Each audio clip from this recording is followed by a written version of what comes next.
purgatory and on earth. After the final judgment, everyone will be in either heaven, purgatory, or hell. Actually, they won't be in purgatory.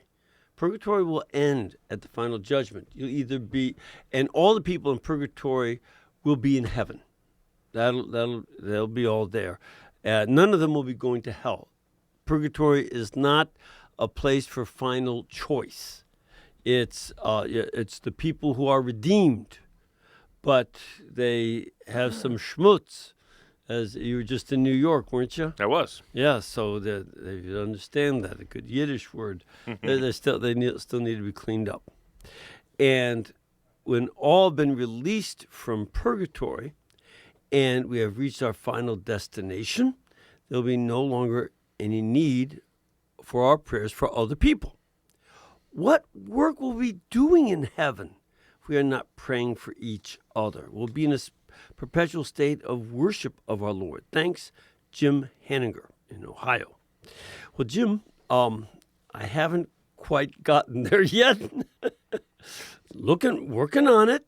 Want to get there, but I haven't quite yet. So, here's the best I can understand: that yes, it will not be idleness; it will be worship of God, and that worship of God will also be an eternal growth and development in understanding the infinity of God, the infinite beauty, the infinite truth of God. And this is something that is very important. You won't stop learning about God. There'll be always new insights. Just as when you, again, it's been over 51 years since my last date, but as I recall, as you begin dating a person, you become fascinated with everything about them. You want them to, you want to find out about their growing up, their past, what they like, what they just keep on learning more about them.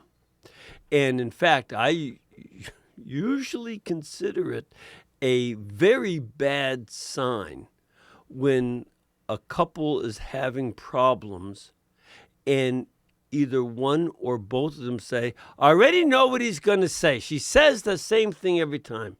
I don't want to listen, which is what they're saying. That's a bad sign. It's a good thing when a couple says, well, I don't know why he does what he does, but I love him. And this kind of mutual mystery about other people that you love is a positive thing in couples who've been married 50, 60, and I've come across them married 74 years. That's the longest I've known somebody. And that's really important and good. But that is true of personal relationships with fellow human beings who are limited. It will be kicked up an infinite notch with God. And that's why you won't be idle. You'll be, like, again, maybe another image. It's a poor one, but it's sort of like a tourist. They all are in this dimension. Yeah. But it's like a tourist, who isn't just riding the bus going over but a tourist who is walking around a very old, beautiful city and keeps discovering nooks and crannies that are interesting and stories. Well, this will be the same kind of thing with God. There'll be these infinite and eternal discoveries, and God, because he is so infinite, will never, ever become boring. So it won't be an instant infusion of all the knowledge we'll ever have.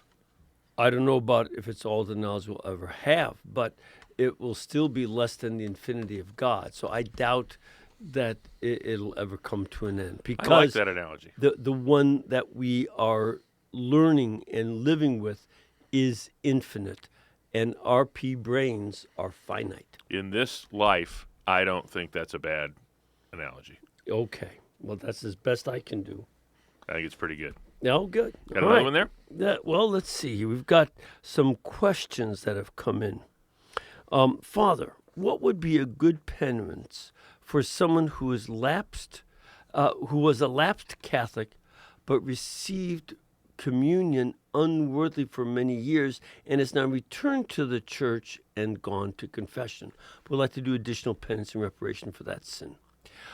Let me make a suggestion.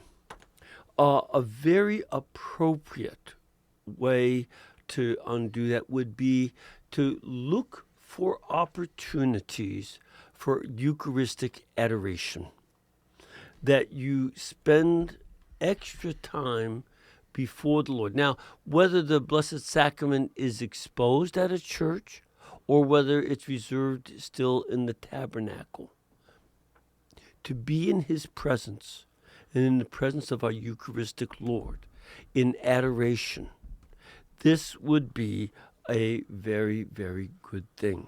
Let me ask you a question about that. The fact that he's asking this question would, the first question that it would beg me, first of all, I think it's a wonderful desire that he's expressing in his question, but might be a good idea for him. It doesn't sound like, because he's writing the question into you, it doesn't sound like he has a spiritual director.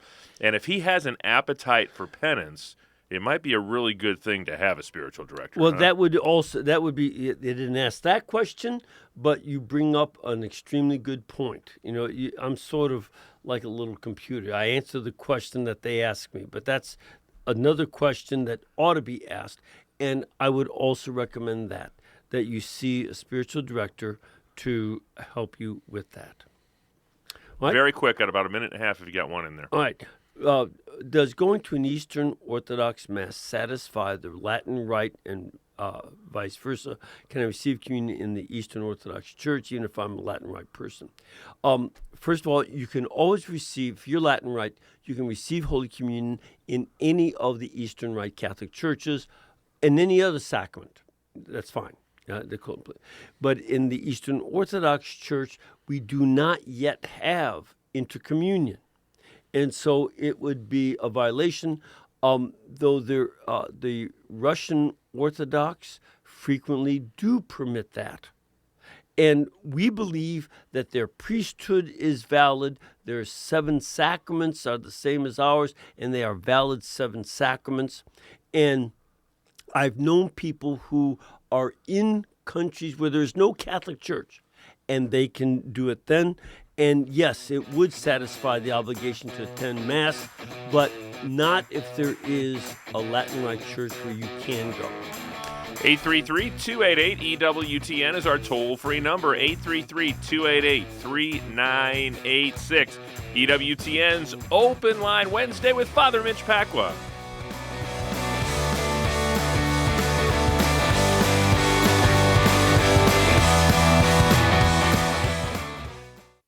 Now, not only can you watch EWTN anywhere but anytime with EWTN On Demand. Get on-demand access to more than 12,000 EWTN programs, including live shows and specials, all in one place, all free.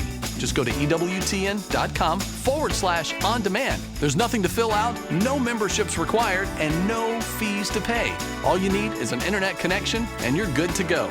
EWTN On Demand. Fast, easy, and free.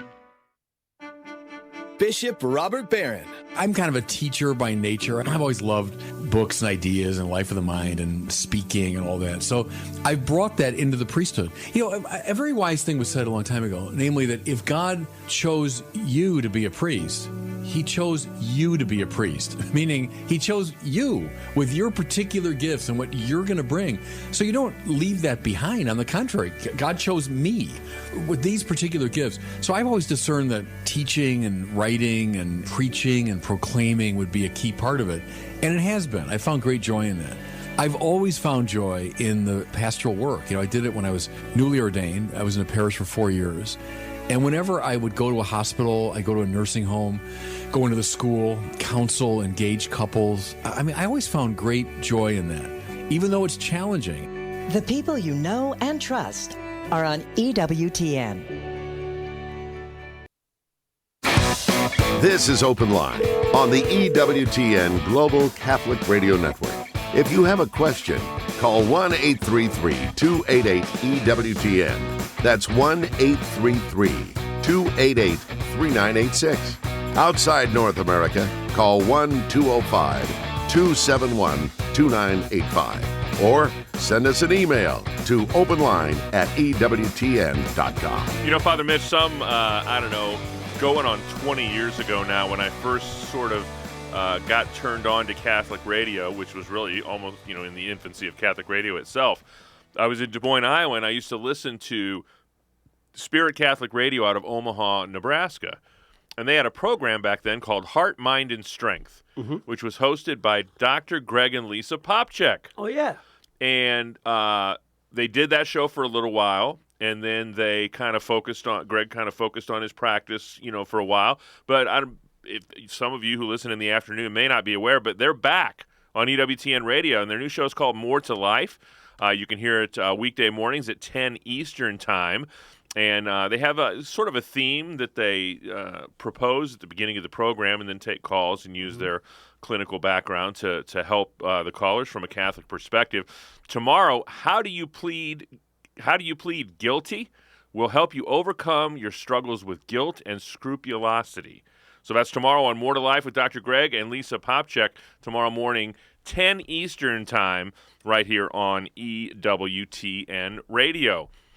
833-288-EWTN is our toll-free number, 833-288-3986. First up today is Clay in Philadelphia, Pennsylvania, a first-time caller watching us on YouTube in Philly. Clay, you are on with Father Mitch. Oh, thank you. I'm a big fan. Thank you. What can we do for you? So my question is, I've been meeting a lot of people lately who have, various strong theological positions and opinions, and or who are very active in a church, and it doesn't seem to actually make them any holier. And I was kind of wondering, how do you know if your interest in religious questions is actually making you holier and is not sort of an emotional escapism or an intellectual game or something? Clay, that is an extremely important question. And usually we cannot see the answer to that question ourselves. We need perspective from other people. Jack mentioned in regard to the earlier email question, the need for a spiritual director. Not everybody has one, but if you're married, you can talk to your spouse, and your spouse knows you pretty well.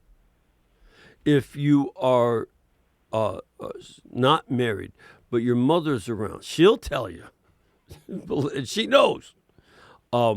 If you are a member of a religious community, you can talk to your superior. In other words, there are other people who know you who can recognize this question as to whether or not your pursuit of theology is feeding your pride and your ego versus feeding your soul.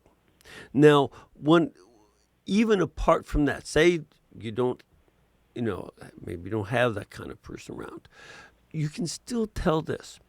What is going to be the spiritual fruit of your pursuit? Do you find yourself more filled with joy as you contemplate God? Is there greater peace in your life, or is there growing agitation? And the agitation and lack of peace would indicate that the person has not yet integrated the importance of studying theologically, studying intellectually with the rest of your prayer life. Is it something, is your theology helping you to become more easily ethical and moral? Or does it is there this disjuncture between what you say and how you act on the moral level. Those are the kind of questions you can ask if you don't have somebody else to talk to about it. And even if you do have somebody else, I would talk to them in those terms. Does that make sense, Clay? Yeah, that's really good. I guess one of the things I'm kind of wondering about is, like, how important, and I know this is sort of an odd question, but how important are the questions really if routinely they don't, throughout Christian history, don't seem to produce so many people who are so much holier than they would otherwise be? Well, it almost makes me wonder how important the questions are for a moment, Well, actually, Clay, I would say this. It is important because you also have a lot of people who, that combination of the study of theology and growth in holiness are growing together, and they feed each other. Why is that? Human beings include, among the various rich aspects of being human, it includes the intellect. The intellect is very important. It is what distinguishes us from the other animals. And that needs integration into the faith. But the things we know intellectually also need to be integrated into our relationships. There's a certain way, and I don't want to limit this definition, but it is a key component of holiness that a person allows Jesus Christ to be so much the center of their lives that he integrates every aspect of life. And the risk of disordered concupiscence, disordered thought and life is to put everything into a distinct compartment. And in fact, psychologists talk about compartmentalizing. You put your political compartment over here, your business compartment of your life, your sexual compartment of life, your religious compartment, your family compartment. All of these are isolated from each other. And I love the analogy to one of the big ships. When you have a big ship, there are these steel doors, and if the ship starts to sink, you close the doors and seal them so that the water can't go in and displace the oxygen in the other compartments. But when you put those compartments completely isolated from each other, it means the ship is in danger of sinking. When the ship is moving forward, all the compartments of the ship should have free access to each other.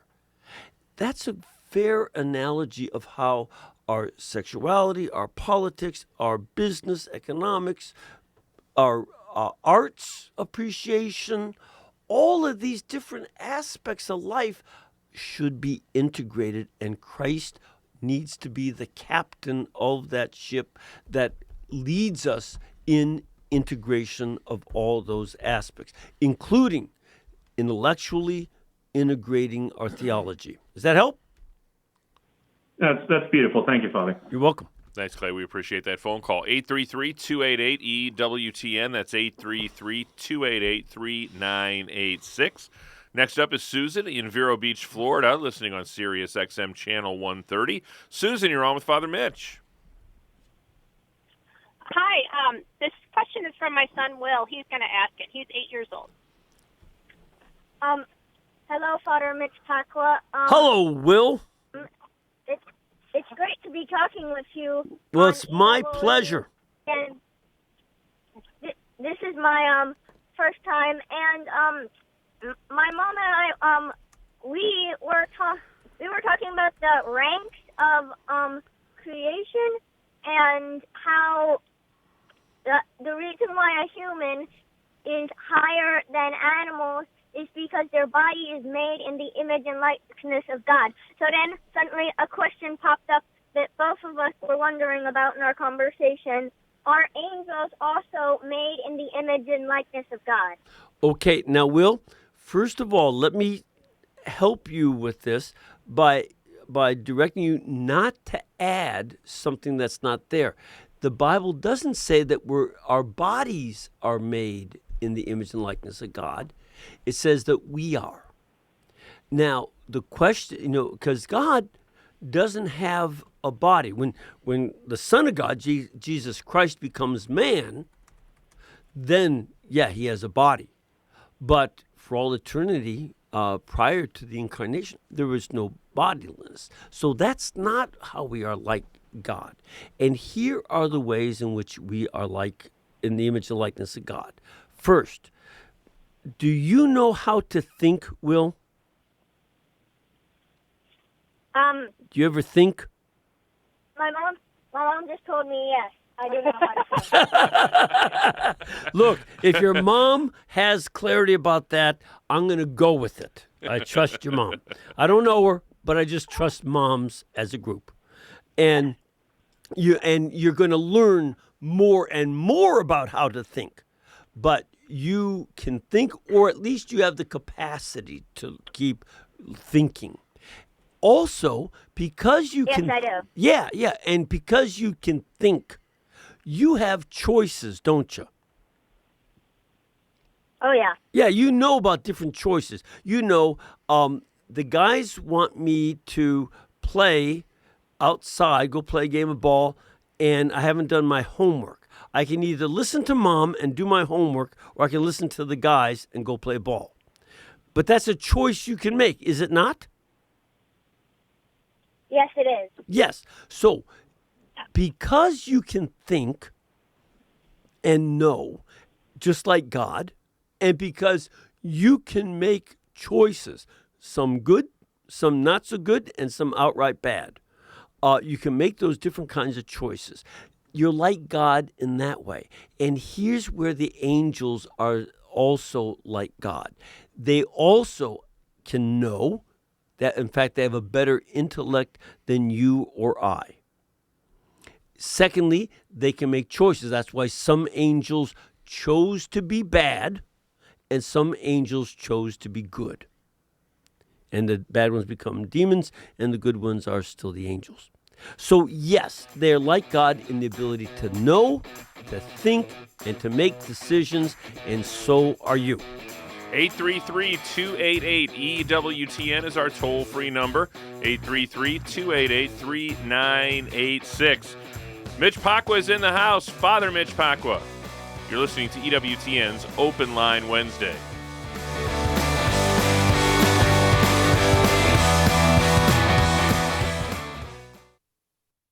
Mother Angelica. We have to get back into our hearts and mind the value of life. If you don't care about the unborn, I don't think you're going to care about the elderly. The leading Catholic voices are on EWTN Radio. This is Life Issues with Brad Mattis, president of Life Issues Institute. Over 2/3 of parents who are told their unborn baby has Down syndrome will opt for abortion, often after pressure from their doctor. Life Issues has produced a half-hour radio special for Sanctity of Life Sunday, being aired by Christian radio stations across America.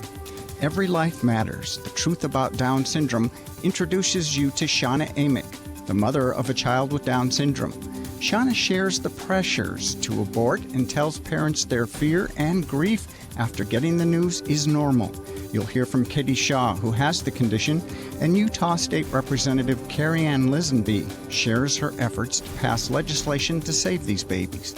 Get information on all my guests and access free resources at lifeissues.org. For more information, visit our website at lifeissues.org and stay informed, more informed than you've ever been.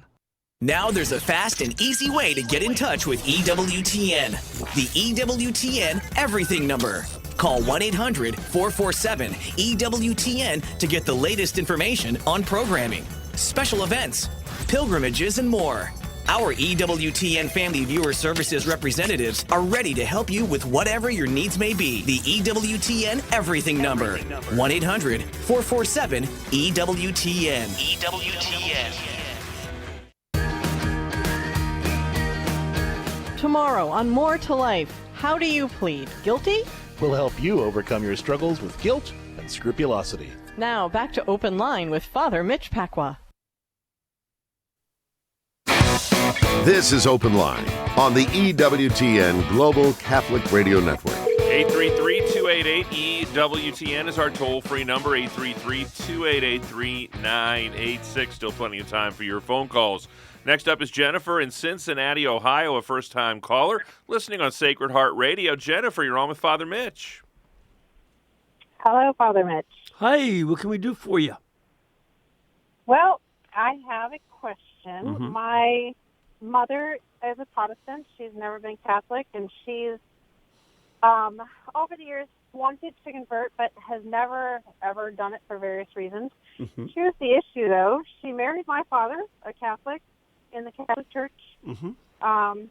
She divorced him when I was 12, growing up. She had remarried at one point to another Protestant man. He has since passed away.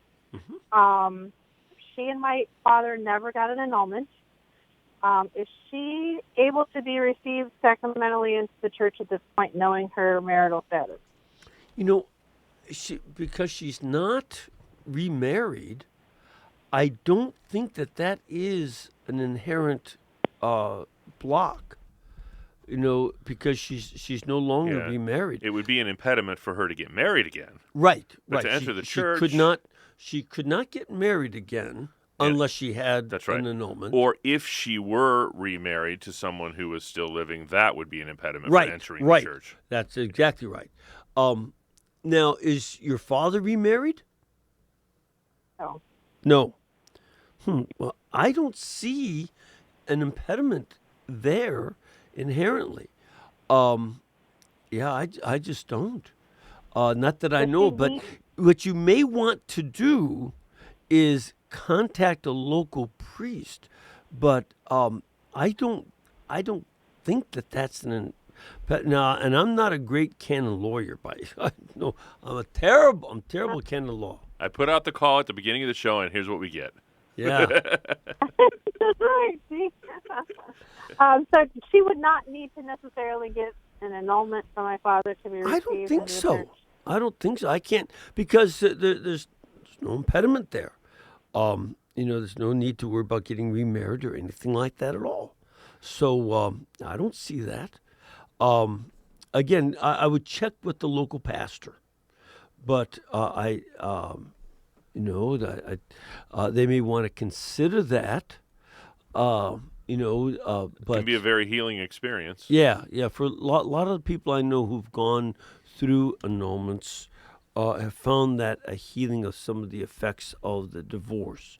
But I don't think that's necessary. But again, check with it. When I was studying theology back in 1975 and 6, right before ordination, had canon law, but they knew that the old code was being replaced. They didn't know what the new code was, so they didn't teach us much of anything except history. So I never learned this stuff. So that's been a lacuna in my experience. But that's what I would try. Okay. Thanks, Jennifer. Appreciate that call. But definitely talk to your local pastor. 833-288-EWTN is our toll-free number. 833-288-3986. Next stop for us is Owego, New York. Matt is in the great state of New York, listening on the EWTN app. Matt, you are on with Father Mitch. Hey, Father. Hello? Well, we lost Matt, but I think what he was going to ask you is how many people have ever lived on the earth?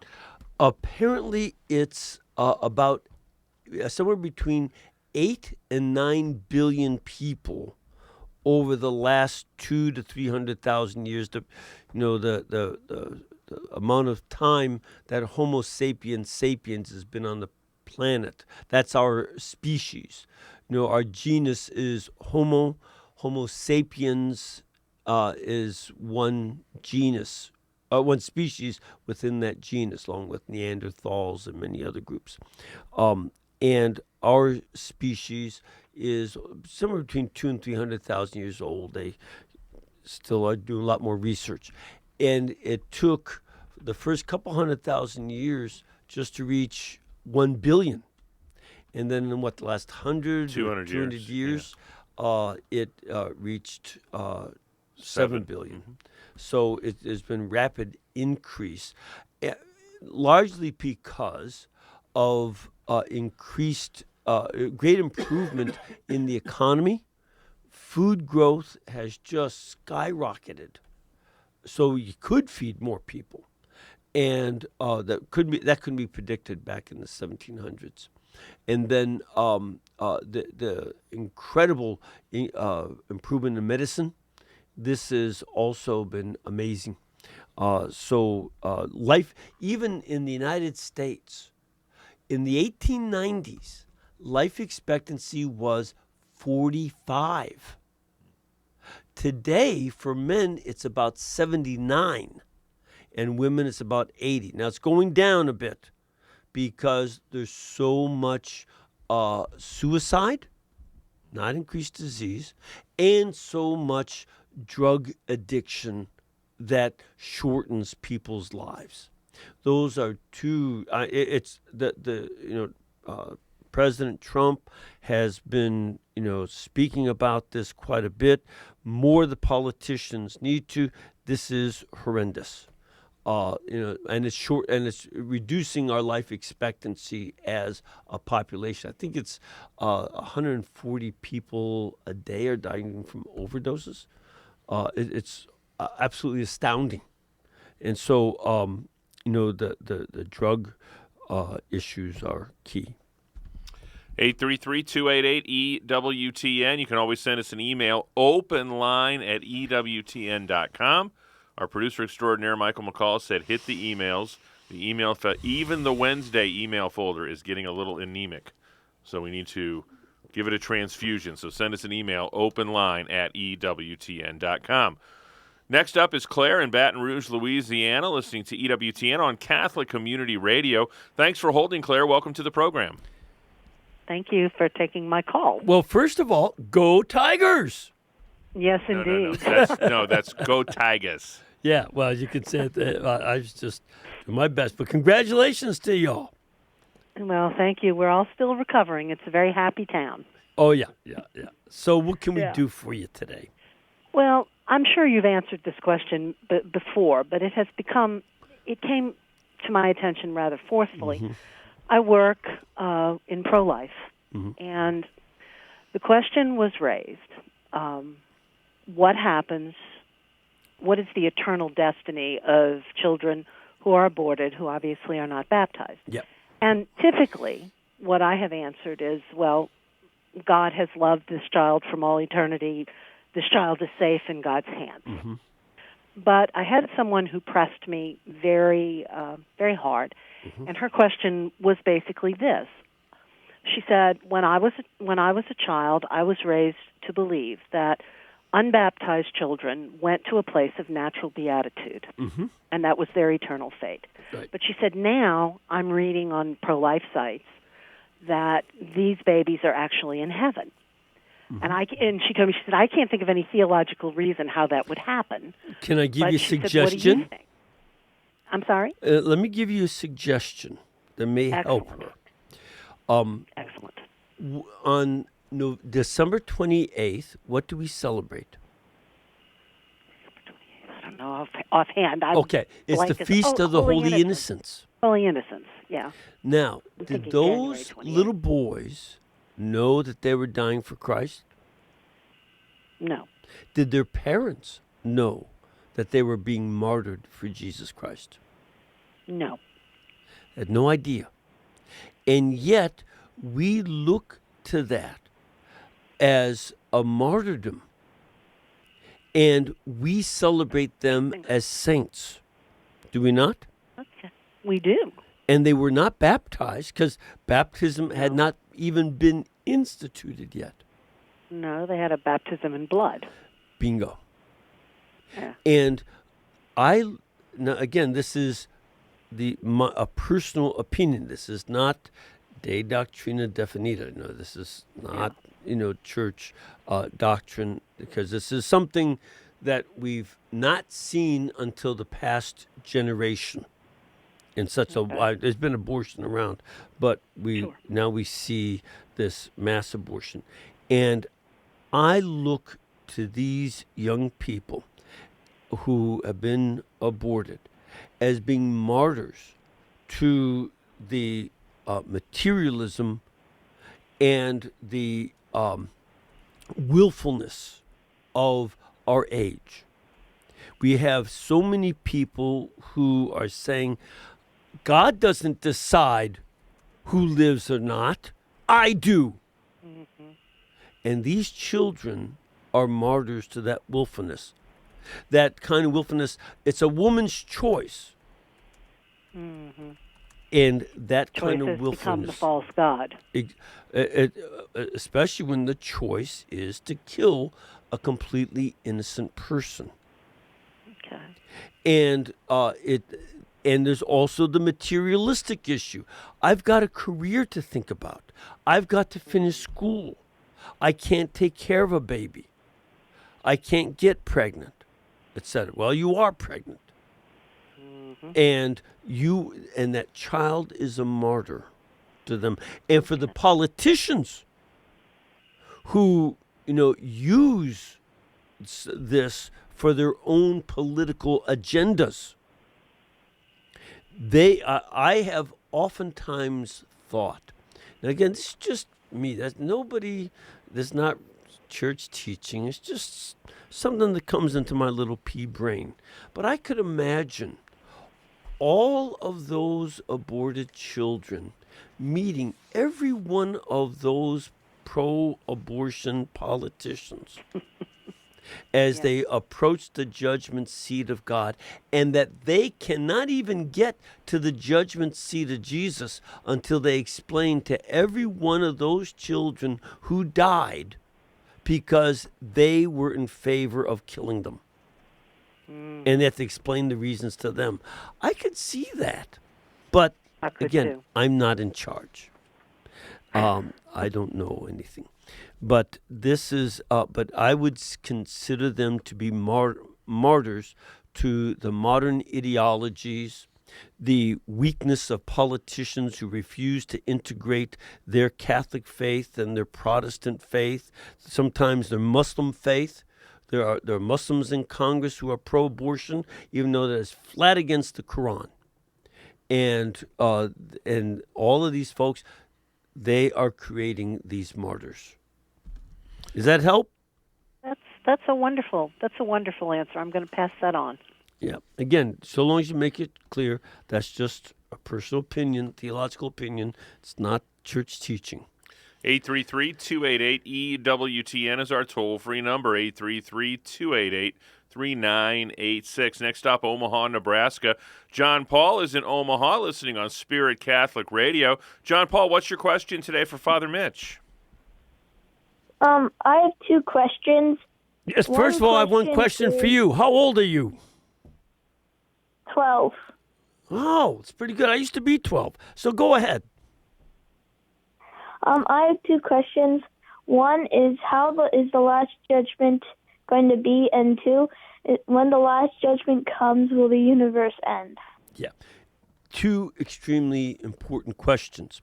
First of all, there's only a little bit of description of the last judgment. It will be Christ with his angels, and he and the apostles will be doing the judging. That he said that I will put you 12 apostles on 12 seats to judge the 12 tribes of Israel. They will be part of that judging, and Christ will be in charge of that final judgment. And the angels will be there to separate the wicked from the good.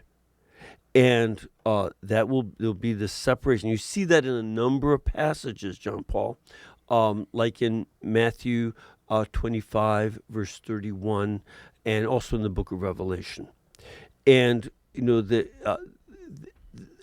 especially toward the end of time, the bad people will have opportunities, but they predict that the bad ones will make themselves even worse. They'll become more stubborn in defending their bad behavior. And that's one of the things to expect from the evil.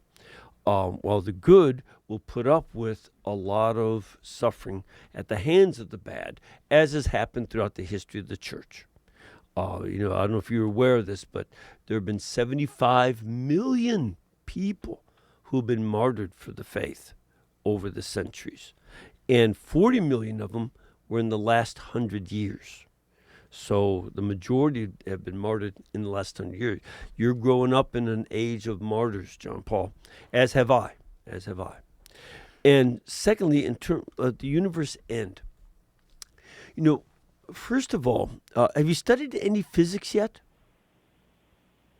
Yeah, a little. A little. Good, little.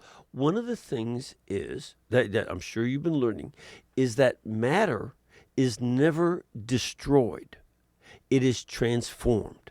So when you burn a piece of wood, the wood doesn't cease to exist, but it turns into another form of carbon. And you can burn that carbon, and it'll change. You can change, various chemicals into other chemicals, and that can go on. Well, what you see in the book of Revelation is with the same principle, the conservation of all matter and all energy, that the whole physical universe will be completely transformed. That's why it says there will be a new heaven and a new earth. The old heaven and old earth will be transformed and pass away, but the new heaven and new earth will replace it. And it'll be a place of greater beauty and true eternity. It will not be able to be destroyed, and it won't suffer any death. That's why it says there will be no more death, or as a physicist might say, the law of entropy will be changed. So the universe will be transformed into something that is very, very important, very permanent and more beautiful. Do you like living in the world that you live in, like Omaha? Do you like living in Nebraska? Yeah. It's a pretty state, isn't it? Yeah. Yeah, I like it too. And I've been there lots of times, and it's pretty. But it'll be far more beautiful, and that will be the transformation. Now, the how everything ends, there are a variety of things that go on. For instance, you know that every star blows up, don't you? Yeah. Yeah. So that when the center of a star burns up its gravitational center, it explodes. Sort of. It goes. Our sun, from what I read many years ago. I mean, it's been 40-some years since I've done any physics, but they said that our sun will explode beyond the orbit of Mars. And so that's one aspect of things. But also, if you think about this, and if you someday you may study more about the Big Bang Theory, the whole universe, every bit of physical matter in the whole universe, every single galaxy used to be the size of a tennis ball. Did you know that? No. The Big Bang went from something the size of a tennis ball to becoming every single galaxy. That's how dense that Big Bang was. This is absolutely amazing. So if they can go from something the size of a tennis ball to become the whole universe, I think they'll figure out how to put it back together in another form. Okay? Now, yeah. John Paul, that's a start, but some stuff to start thinking about. God bless you, John Paul. Thanks so much for that telephone call today. And let me also give a suggestion, John Paul. Take a look learn a lot more about the universe and physics and things like that. Look up our good friend, Dr. Anthony Rizzi. He's a really excellent physicist. Go look him up online. And he's written some good books that help to explain physics far better than I can, because he really knows it. He helped solve a problem that Einstein couldn't figure out about the space. Look him up, and he'll give you some more clues, and you can start thinking about the end times. Right. When you and I were growing up, things were a little different than they are now. There was mom and dad in just about every household for the most part. Not all of them, but just about all of them. And those parents kind of knew that the overarching idea of how things ought to be was pretty consistent from house to house. And when the kids were running around the neighborhood, you were going to get the same thing at the Jones house that you were going to get at the Smith house. That's for sure.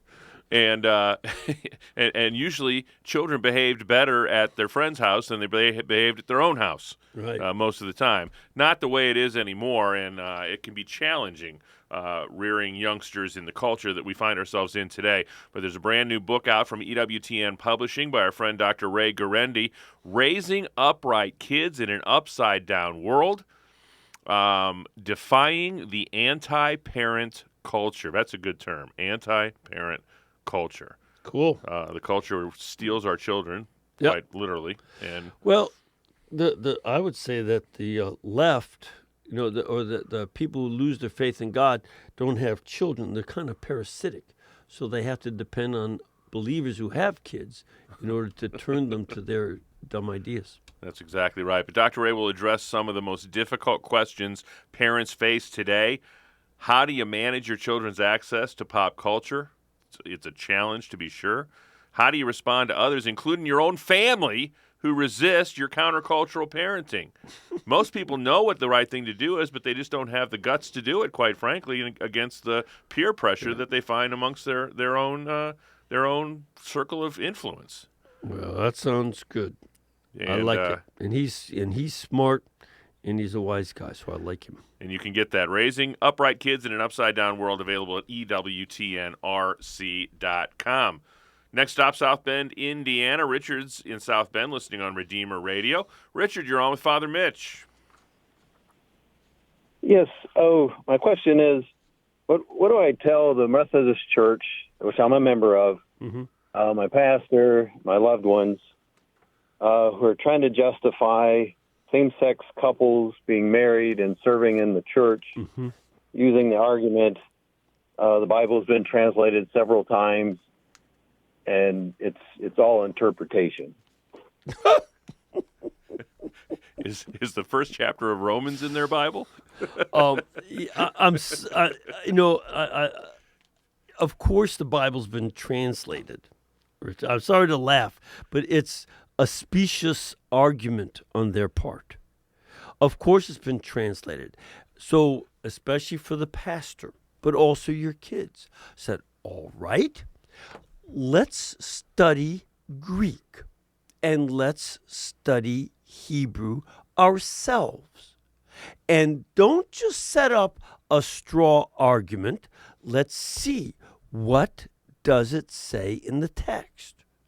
Now, Richard, I say that as somebody who did learn those languages, and frankly, I have no difficulty with the translations that are given. It's that they have a problem with the Bible contradicting what the world says, when in fact the reality is the world is contradicting what Scripture says. Now, here's where they might have a certain point. People ought not to harass and certainly never to harm people with same-sex attraction issues. That is out of the question.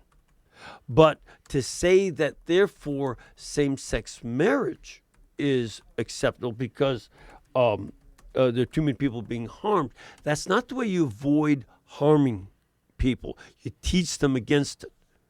Secondly, Richard, I would urge you and others to do more research and get your kids. How old are your kids, Richard?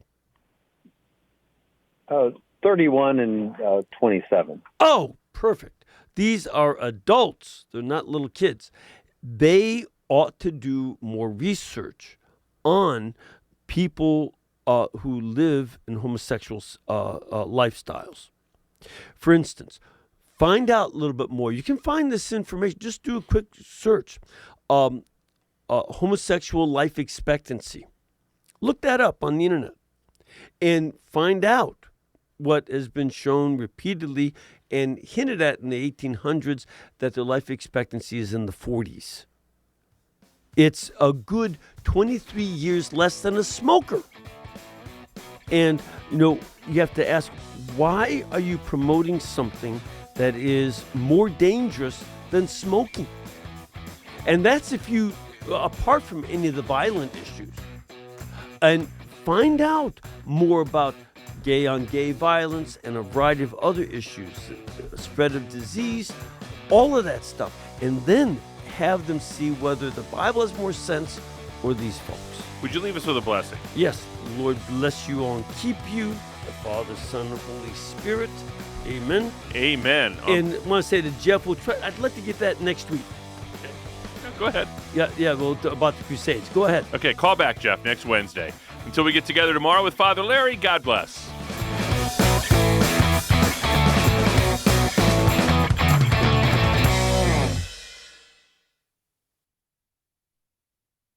This is Al Cresta. Let Scripture and the truth of the Catholic Church guide you with today's issues. Cresta in the Afternoon is next on most of these EWTN stations.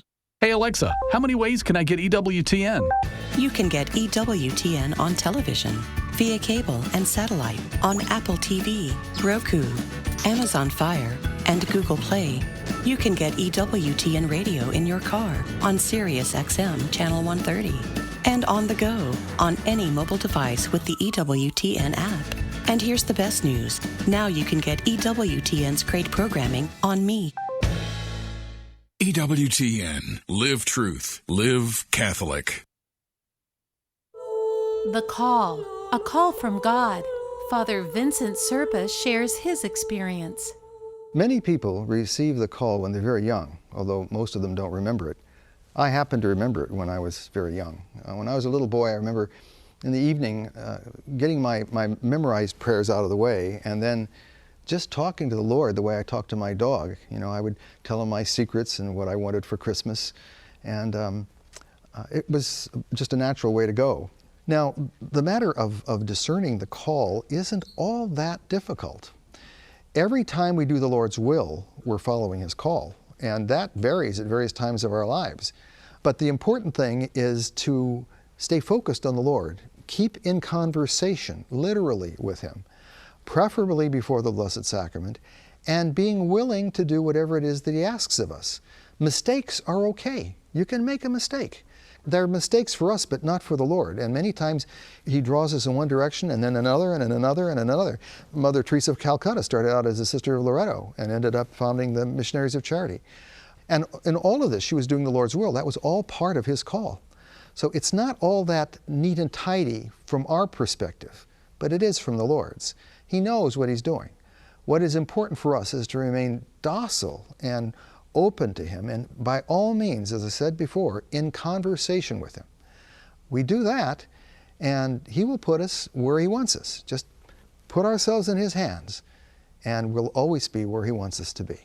For information on the priesthood or religious life, log on to www.ewtn.com/religiouslife.